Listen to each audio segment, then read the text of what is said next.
Well, we are talking Zags this morning on Upper Left Sports, and we are just a few days away now from the big matchup against number 1 Gonzaga and number 3 Iowa. But what we're talking about this morning is we really have a matchup and possibly an answer after this weekend of who is the best big man in the country. 100%. And that's between Iowa's Luka Garza and Gonzaga's Drew Timme.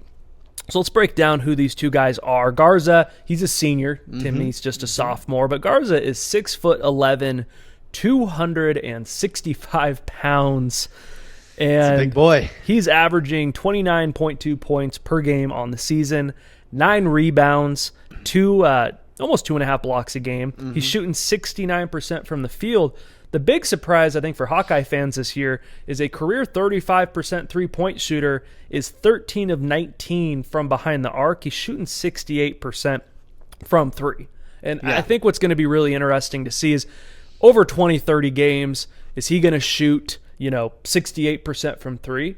Probably not. If he does, he's probably going to be the number 1 pick in the NBA draft. I think that's fair. Yeah. But will Mark Few make them play their hand, let him shoot that? What are we going to see? And how does Iowa really use Luka Garza in that offense?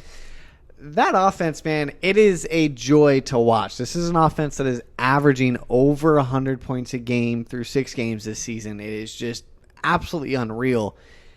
And you really look at how they're doing it. This team is shooting, 43-point attempts a game. I mean, they are just absolutely putting up every shot they can. Yeah. And we've seen a lot of offenses try something along these lines. Maybe not to this volume, but we've seen offenses try to focus on the three-point shot. You and I talked about it. Oftentimes it's a flash in the pan. Maybe you get hot, you win, but you're likely to drop a game to maybe somebody you would never lose to otherwise because you're too focused on that three-point. You have an off night. Exactly. So why is it different in this offense? And it is different because of Luka Garza.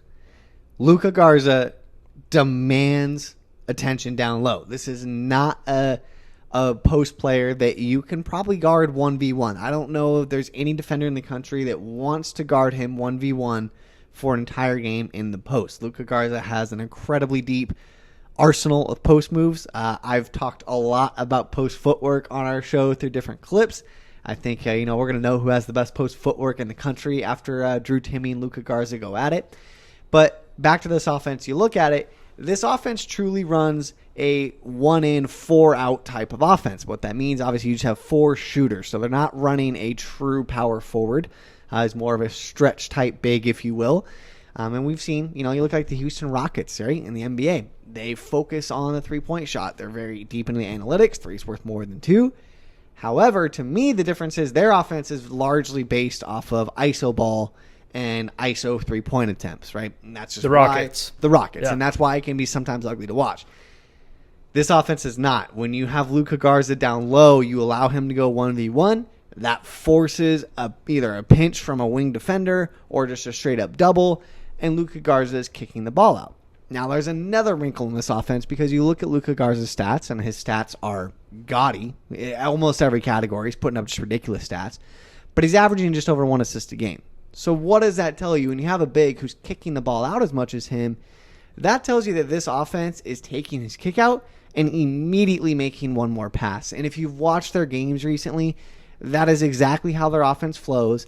That is what is allowing them to put up so many three-point shots, but they're quality three-point shots. So, really, it starts with figuring out how to defend Luka Garza is the key to this offense. Because if you cannot stop him, and if you have to double him, the kickouts are there. They're going to shoot all day on you, and this is not a team that you want to get into the three-point shoot. I mean, we talked about that. It's just not a team that you want to go toe-to-toe with shooting. No, and Zags fans know that one extra pass. That's something Mark Few has preached with all of his teams. And with this Gonzaga team, as you just said, though, I mean, it obviously has the guys who can shoot. We haven't seen that through the first few games of the year. We know Kispert can shoot.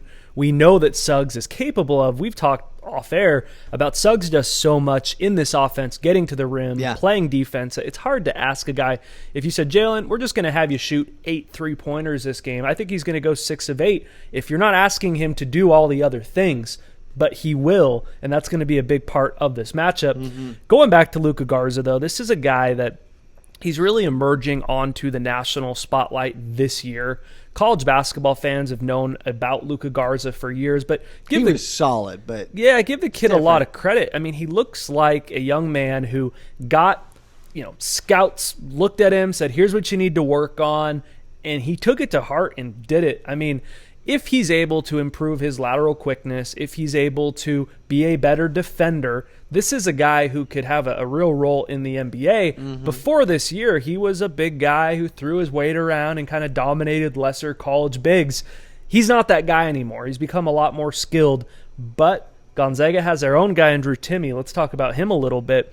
6'10", 235-pound sophomore. Mm-hmm. And to give credit here, if we were talking sophomore Luka Garza versus sophomore Timme, I don't think this is a conversation. No. But senior Luka Garza versus sophomore Timme is a real battle. Big conversation. Timmy's averaging just over 23 points per game, 6 rebounds, under 1 block. He is shooting 73% from the field. And both these guys are projected to go late first, early second round. But you know what this game reminds me of?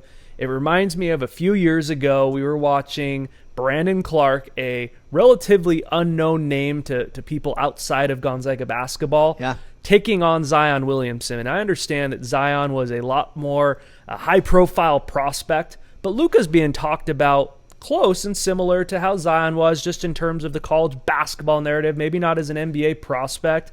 Yeah, but as the college basketball narrative, for sure. But Brandon Clark in Maui went off, and he really dominated Zion in that game. And both of us said, you know what, Zion is a solid player, but I think that Brandon Clark's going to have a longer, more prolific NBA career watching that matchup. And I'm so excited because both these kids have such bright futures. Yeah. And to watch them go literally toe-to-toe and say, hey, who's going to get drafted first and who's going to be the guy that's going to start on an NBA team the next 10 years, we might have our answer after watching Saturday's game. Yeah, we're going to learn a lot about this. I mean, I think, like you said, this is a chance for both players to put themselves on a map. Let's kind of put it in perspective, right? If they go off, you're not going off against a touted defender per se. However, when you beat out one of the other best bigs in college basketball, it still carries that weight when it comes draft time. So this is a huge game for them individually. And regardless of what this means for their draft coming up, we know that their matchup dictates this game, right? And we talked about it again. One of the biggest things is who can stay on the floor longer. Both of these guys have some of the best post moves in the country. We've seen them draw foul after foul after foul on opposing bigs because, let's face it, as a defender, you're just not ready for the arsenal of moves that these guys bring at you in the post. The pump fakes, the drop steps, the ability to use both hands. These guys can do it all. Mm-hmm. So which one of them can stay out of foul trouble? I think that's one of the biggest keys to this game. If we see either big man go into foul trouble, I think the other one is primed to just absolutely go off. And so that's going to be a huge thing we're looking at. Which one of them can stay on the floor longer?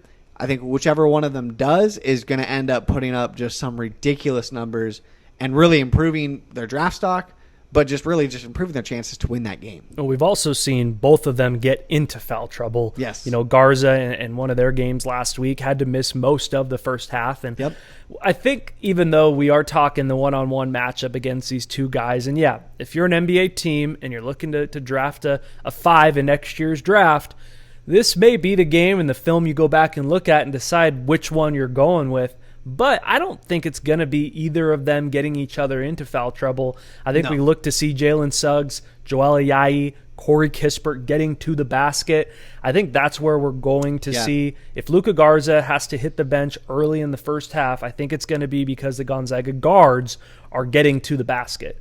And the thing with Garza is if you can pull him away from the basket, make him move, Timme can blow by him. Mm-hmm. Iowa's going to give Timme as many 10 to 15-foot jumpers as he wants just because of the metrics. However, like in craziness in the kennel, we saw Timme hit that 10 to 15-foot jumper consistently. And if he can do that, pull Garza away from the basket, what that's going to allow him to do in the paint the rest of the game will be big. What Yeah. I am very interested to see in this game is honestly not just the rebounding matchup between these two, but these GU guards can rebound as well. We saw, Suggs do a lot of help defense earlier in the season. And so I think watching these guards work with Timmy and maybe Mark Few and Tommy Lloyd come out and this GU coaching staff say, hey, we're going to make someone else beat us other than Luka Garza. And so it's going to be really interesting to watch. It really is, man. This is just a great game. It's going to be very interesting to see how they approach it defensively.